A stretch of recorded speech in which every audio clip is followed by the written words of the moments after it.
మీలో కూడా ఒక ఆలోచన రావాలి.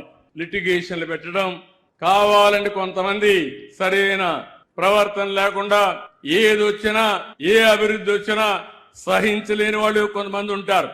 అంటే ఏ అభివృద్ధి జరగకపోతే వాళ్ళకు ఆనందం, అది మంచిది కాదు. ఒక్కోసారి కొన్ని అభివృద్ధి కార్యక్రమాలు వస్తాయి. ఈరోజు ఒక ఎయిర్పోర్ట్ వస్తుంది, ఒక పోర్ట్ వస్తుంది, ఒక ప్రాజెక్ట్ వస్తుంది, ఒక ఇండస్ట్రీ వస్తుంది. దీనివల్ల ఆ ప్రాంతం అభివృద్ధి అవుతుంది, సంపద సృష్టించబడుతుంది, ఉద్యోగాలు వస్తాయి, ప్రభుత్వానికి ఆదాయం వస్తుంది.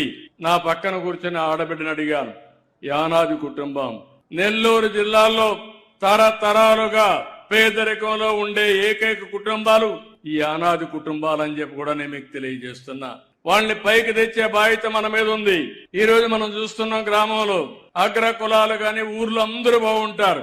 ఆ 10, 20, 30 అనాది కుటుంబాలు మాత్రం ఊర్లో అభివృద్ధి అయ్యే పరిస్థితి ఉండదు. ఈ రోజు నేను ఒకటే ఇక్కడ ఈ పార్క్ లో ఆలోచించాను, రేపు రాబోయే రోజుల్లో 175 నియోజకవర్గాల్లో 175 పార్కులను ఏర్పాటు చేస్తాం.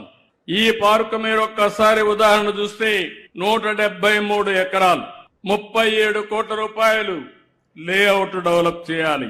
338 ఇండస్ట్రీస్ వస్తాయి. దగ్గర 250 కోట్ల రూపాయలు పెట్టుబడులు వస్తాయి. 2500 మందికి ఉద్యోగాలు వచ్చే అవకాశం ఉంటుంది మినిమం. దానివల్ల 2500 కుటుంబాలు బాగుపడతాయి. ఇలాంటి ప్రతి ఒక్క మండలానికి ఒకటి వస్తే ఎంత అభివృద్ధి జరుగుతుందో ఒక్కసారి ఆలోచించండి.